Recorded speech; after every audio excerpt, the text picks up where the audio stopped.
Yan Ma, thank you so much for joining us. Great to have you on the show. Thank you for having me.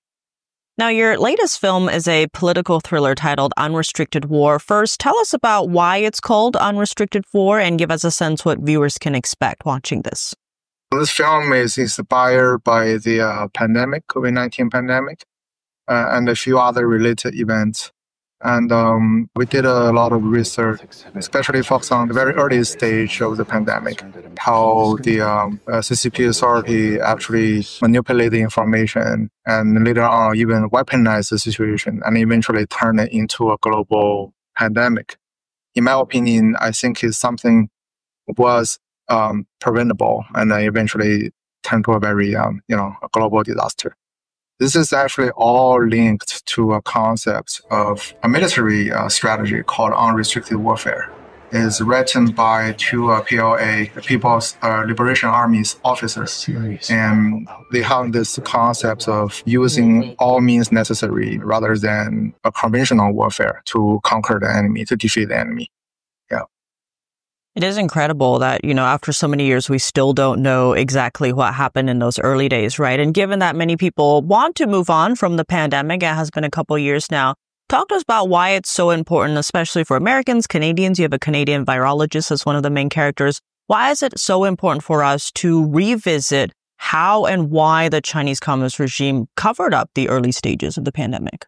I grew up in China, right? As a Chinese-Canadian filmmaker, I kind of understand very well how they censor the news and manipulate public in this kind of situation. And I've been through this very systematic brainwash, since we were kids. But still, it's shocking for us to see what they did in the very beginning of the pandemic, like how they handled the whistleblower and what they did on the news.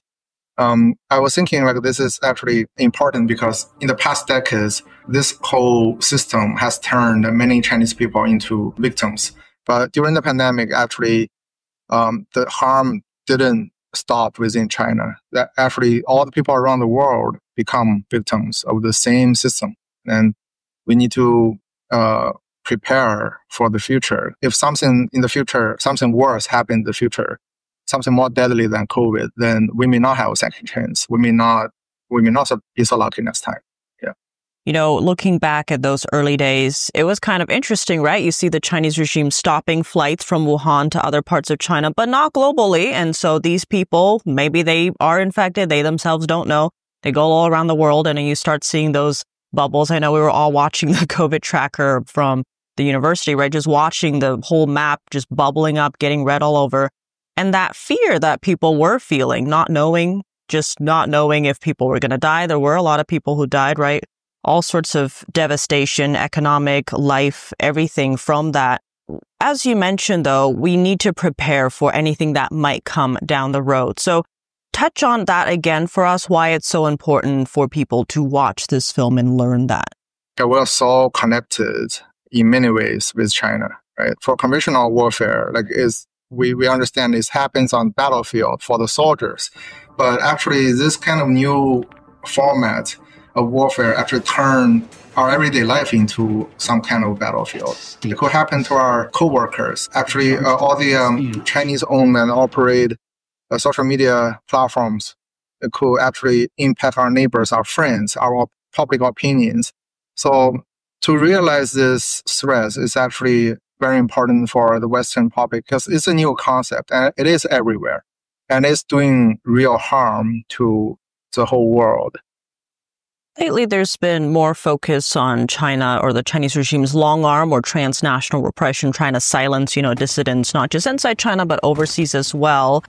Why you often don't see communist China's true natures covered in films especially.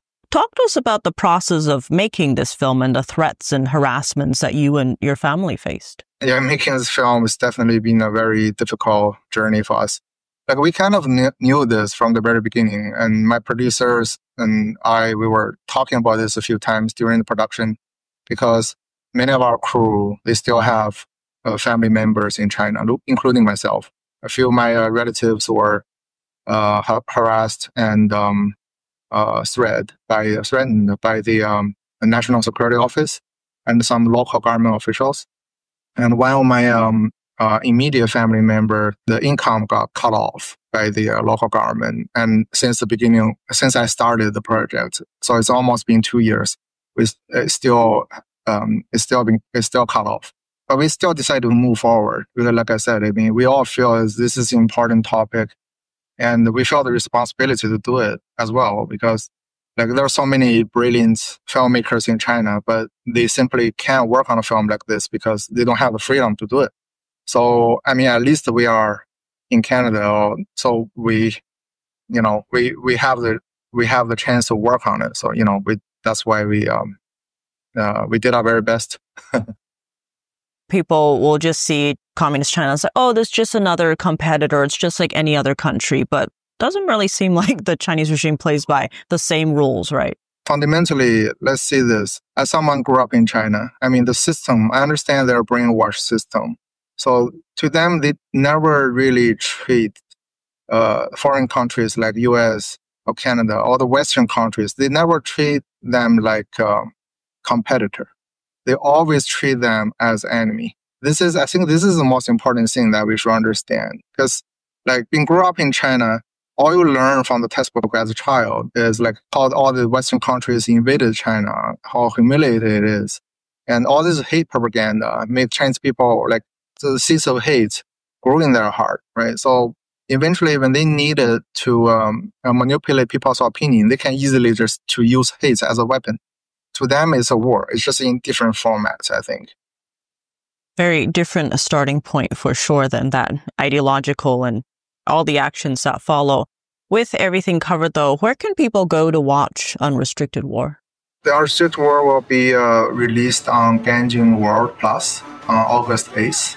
Will be multi-language. I think all the audience around the world can watch it there. Well, very exciting, and congrats on this. Yanma, thank you so much for joining us. Thank you.